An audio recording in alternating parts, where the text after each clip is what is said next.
Marcus Johnson stood in front of the old mirror in the small apartment he was temporarily renting in the southern part of the city. He had carefully chosen a simple outfit, a white t-shirt, faded jeans, and worn sneakers. Nothing in his appearance suggested that he was the newly elected mayor of the city, someone about to step into one of the most powerful positions. He sighed softly. To understand the people, you have to live like them, Marcus thought.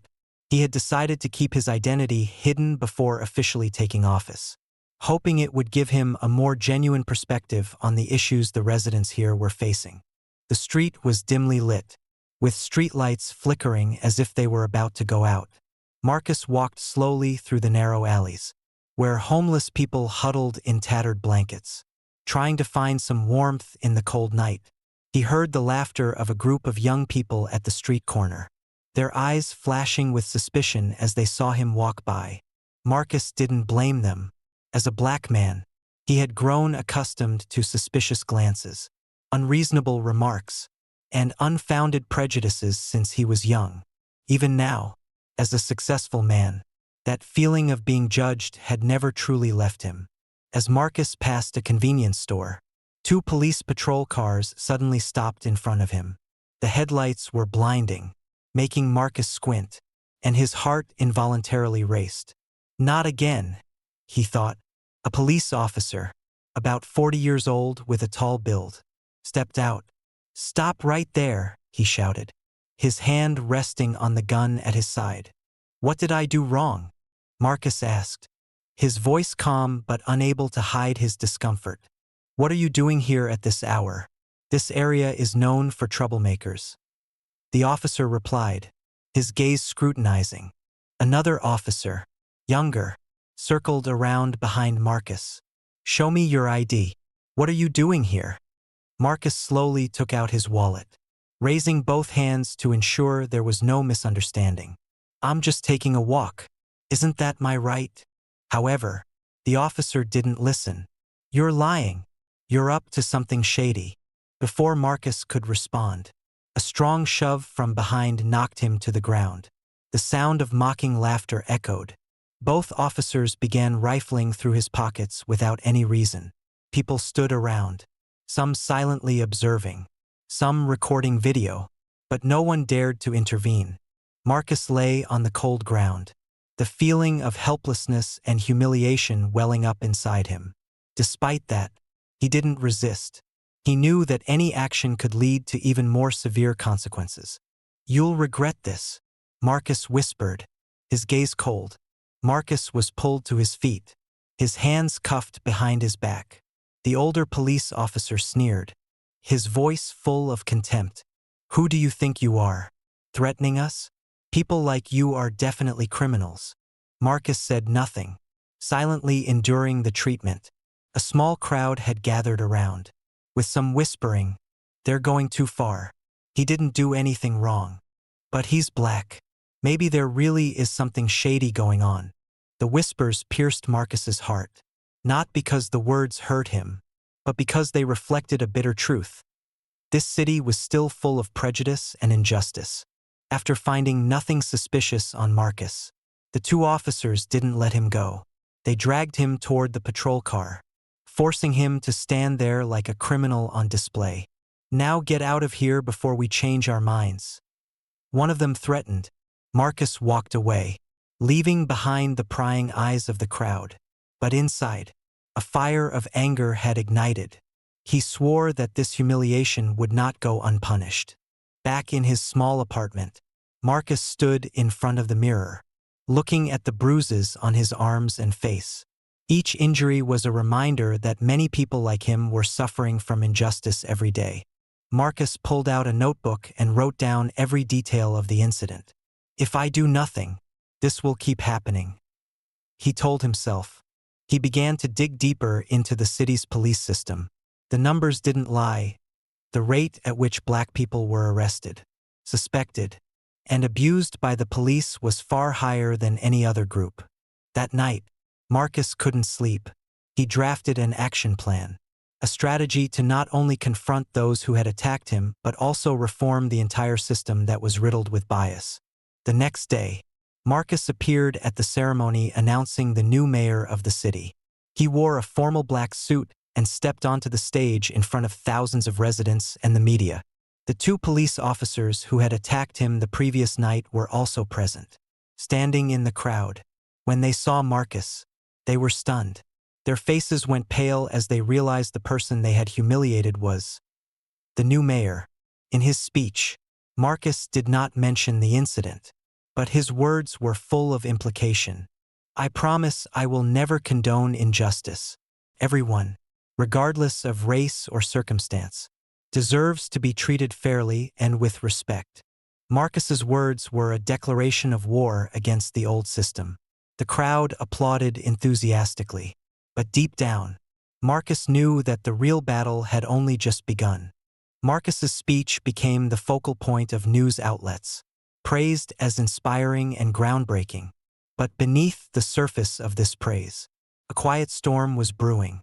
Marcus's promises of reform were not welcomed by everyone, particularly within the police force, where the system had deep roots and protected the interests of those who abused their power.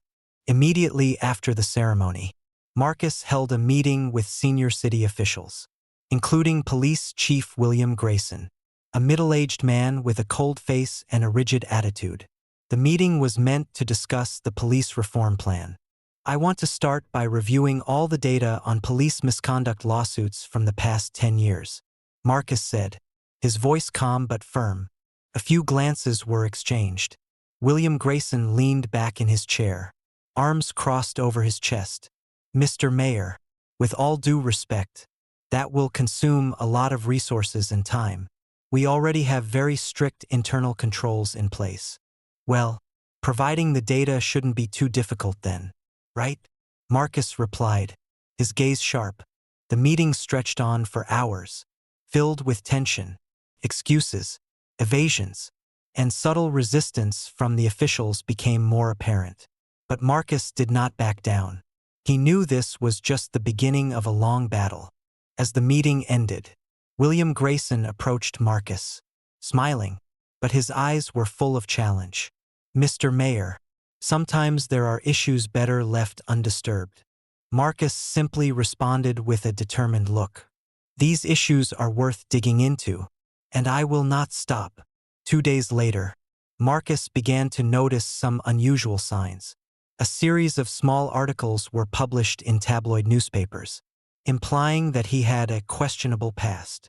Although these claims were completely baseless, they spread quickly on social media, attracting public attention. At the same time, anonymous threats began to appear in his email inbox and physical mailbox. The messages grew increasingly hostile, with some even containing clear racial slurs. One handwritten letter, and signed, was sent to Marcus's office. Know your place. If not, we will make you regret it. Marcus held the letter, reading each word carefully, but instead of feeling fear, he only felt more determined. The people behind this were undoubtedly those whose interests were threatened by the reform. Marcus ordered his close assistants to begin investigating the source of the smear campaign. One day, while reviewing documents, Elena Carter, the talented lawyer and legal advisor to Marcus, entered the office with a serious expression. Marcus, I just discovered something. Some of the people trying to oppose you are connected to a secret, powerful police group called the Shadow Team. Elena explained that the Shadow Team was an illegal police group that operated outside the law, protected each other, and was willing to do anything to maintain their power. They've been around for years, and they are the biggest obstacle to any reform. Marcus paused, deep in thought. If that's the case, we need to expose them. This will be a difficult battle, but I'm ready to face it. As Marcus prepared to confront the internal police force, he decided to take time to meet directly with the residents of the city, those who endured injustice on a daily basis. He organized community meetings, inviting people to come and share their stories. At one meeting in a small community center in the Southside neighborhood, Marcus listened as an elderly woman named Martha Williams recounted the wrongful death of her son, who had been subjected to excessive force by the police. She spoke through tears, They said he resisted, but he was just a kid. He was only 17. And I lost him forever. The room fell silent, with only Martha's sobs filling the air. Marcus clenched his hands, trying to stay calm. Martha, I can't bring your son back. But I promise I will do everything I can to make sure no family has to endure the pain you've gone through, Marcus said, his voice trembling but resolute. Stories like Martha's made Marcus even more determined to fight until the end. The movement supporting him began to grow, with peaceful protests calling for police reform. Journalists, social activists, and even celebrities began to speak out in support of Marcus. But he also knew that this would make those who opposed him even more dangerous. As the reform movement gained momentum outside, cracks began to form within the police force. Some young officers, those who believed in justice, silently sided with Marcus. However, the members of the Shadow Team grew even more aggressive in protecting their interests. William Grayson, the police chief, held a secret meeting with his loyal members. He declared, "If Marcus continues with these reforms, we will all lose our power. We can't let that happen." They decided to launch a new plan to tarnish Marcus's reputation. A series of fabricated incidents were staged, aiming to make the public doubt his leadership ability. At a press conference, Marcus was questioned about an incident that allegedly involved him supporting riotous protesters.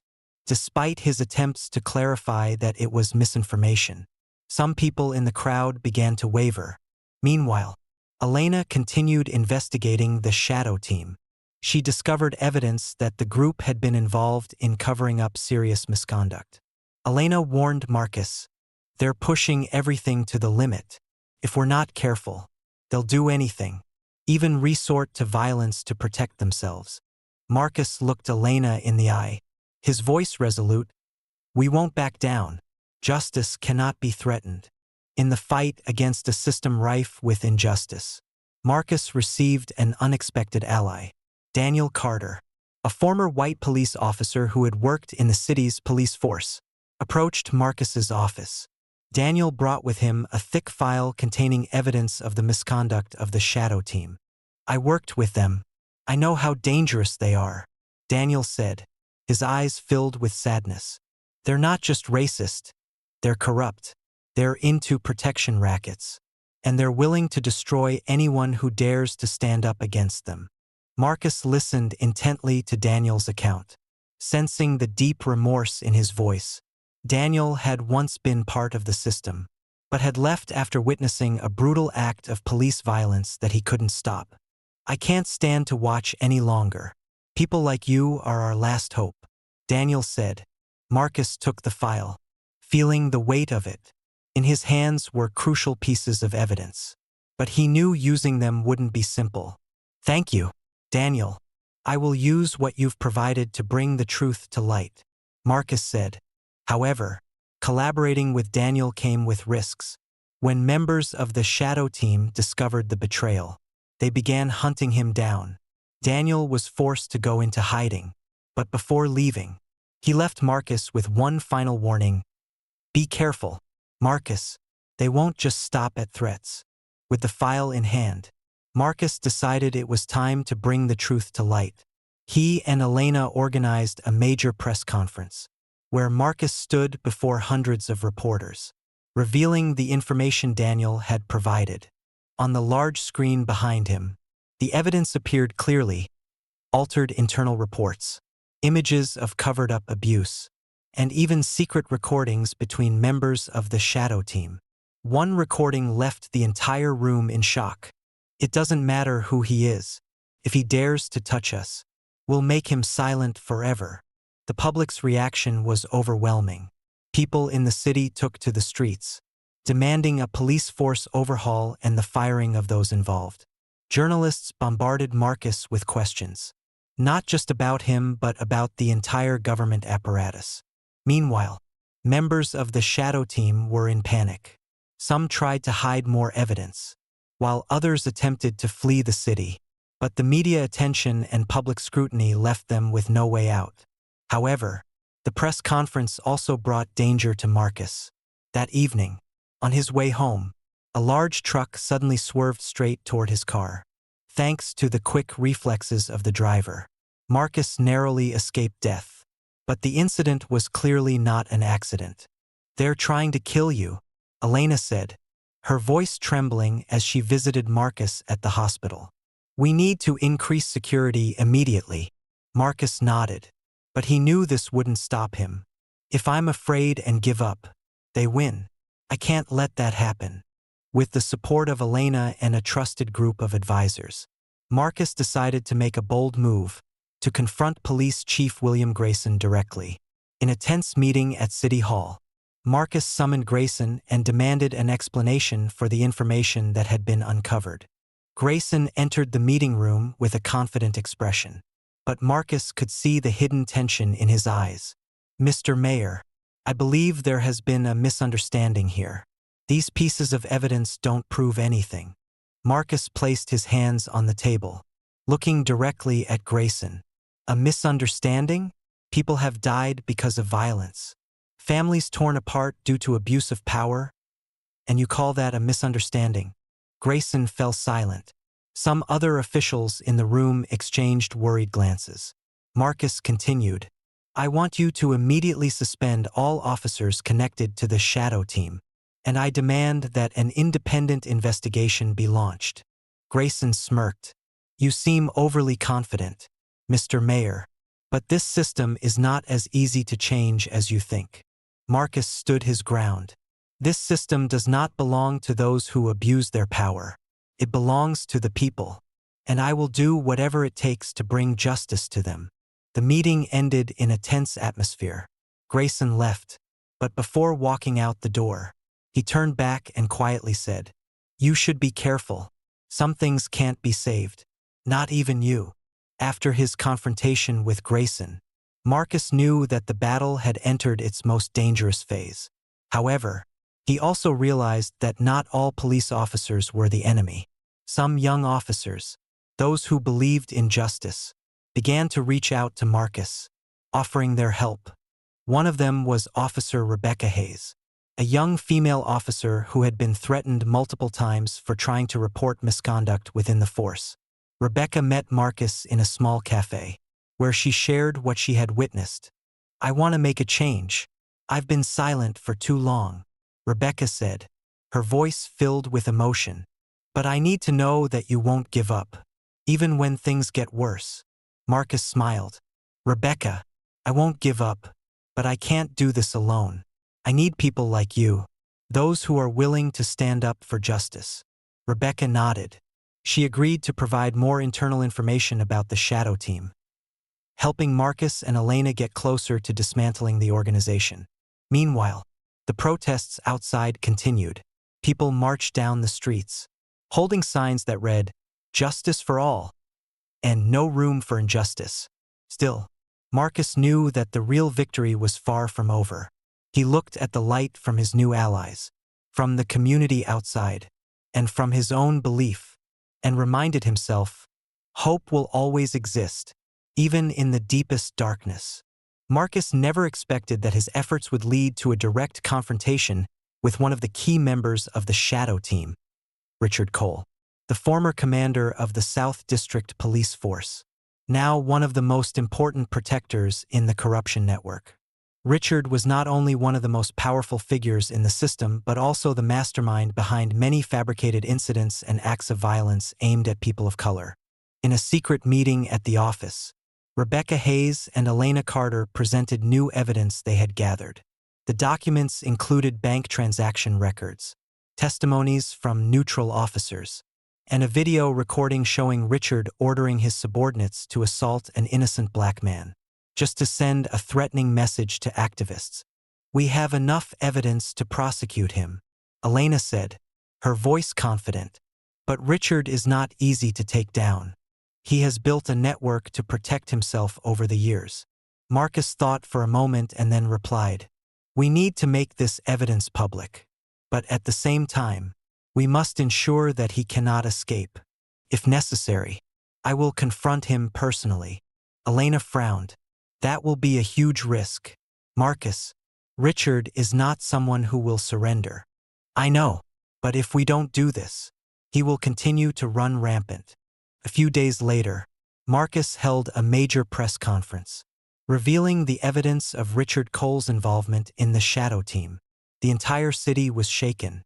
Under public pressure, an arrest warrant was issued, but when the police arrived at Richard's house, he had vanished.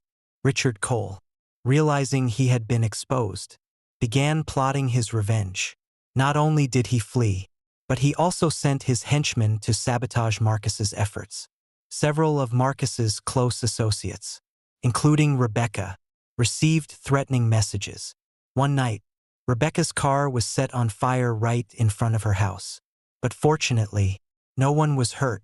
Meanwhile, Marcus learned that Richard had retreated to a remote area outside the city, where he had a safe house protected by a group of loyal followers. Rather than allowing regular police to handle the situation, Marcus coordinated with a specially selected task force. The pursuit was intense and dangerous. As the task force entered the house, they were ambushed by Richard's guards. Although Marcus was not directly involved, he monitored the entire operation from the command center. A gunfight lasted for 2 hours, creating a tense atmosphere. Eventually, Richard was captured when he attempted to escape through a secret tunnel. As he was escorted to the station, he looked directly into the camera and said, his voice cold, "You think catching me is the end? This system is bigger than any of you." The trial of Richard Cole became a historic event, drawing national attention. The evidence against him was clear and irrefutable. But the most surprising aspect came from the witnesses. Several officers who had worked under Richard's command now stood up to testify, exposing the corruption and violence of the Dark Squad network. Throughout the trial, Richard tried to defend himself by blaming the system and claiming that he was simply following internal protocols. But when Marcus was called to testify, he faced Richard in a dialogue that silenced the entire courtroom. "Richard Cole, you abused your power to cause pain and injustice to thousands of people," Marcus said, his voice strong. "But what you don't understand is that true power comes from the trust of the people, not from threats or violence." Richard did not respond. In his eyes, Marcus saw defeat, not just of a man, but of a system that had concealed its corruption for far too long. In the end, the court sentenced Richard Cole and other key members of the Dark Squad to multiple charges, including corruption, abuse of power, and crimes against humanity. He received a life sentence without the possibility of parole. Although Richard had been punished, Marcus knew that his journey was far from over. The police system still needed comprehensive reform, and the trust of the community still had to be restored. Marcus began rolling out a series of reform programs.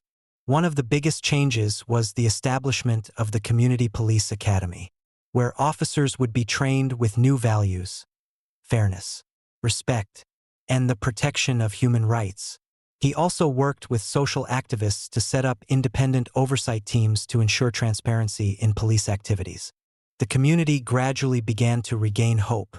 Regular meetings between the police and the public were held, giving both sides the opportunity to listen to and understand each other better. Rebecca Hayes, now the head of an internal reform team, became a symbol of change.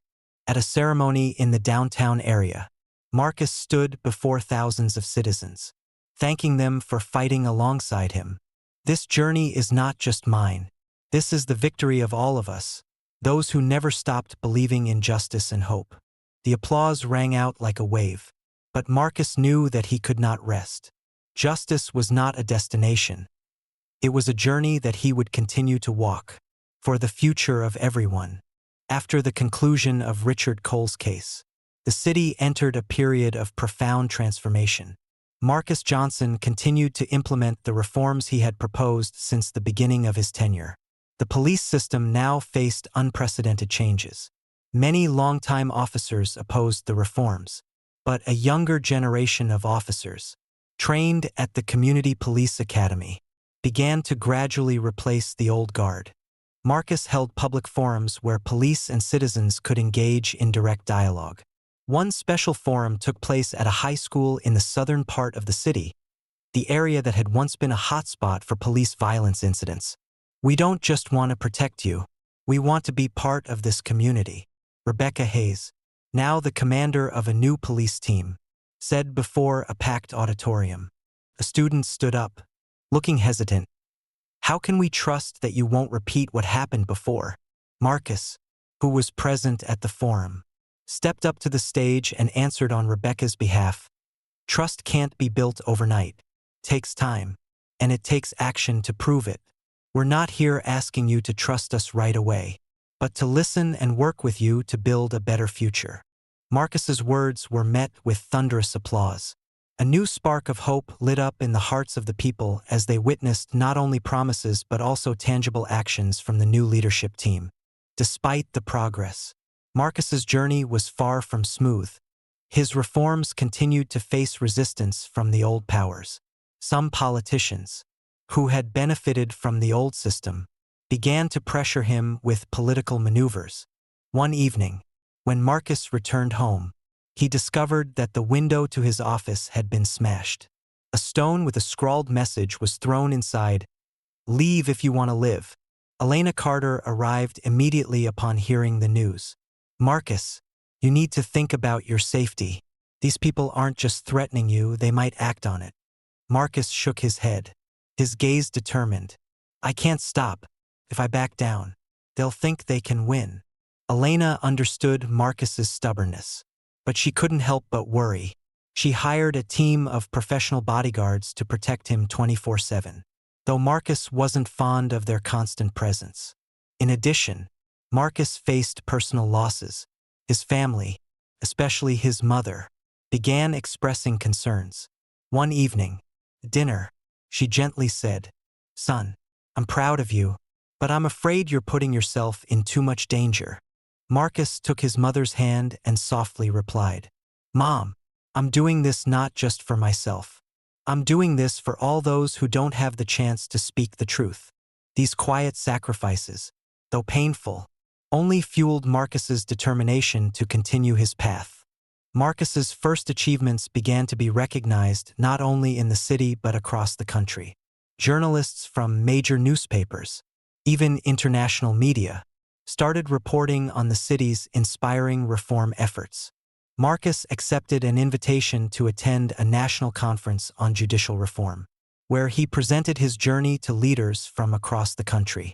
Stories about community meetings, collaboration between the police and citizens, and the process of breaking down the corruption network of the Dark Squad left a strong impression. One journalist asked, "Do you think what you've done in your city could be applied nationwide?" Marcus paused for a moment, then replied, "Each community is different, but what we all have in common is the desire to live in a just and safe society.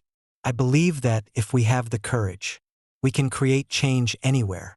Marcus's words were praised by the media as a declaration for change.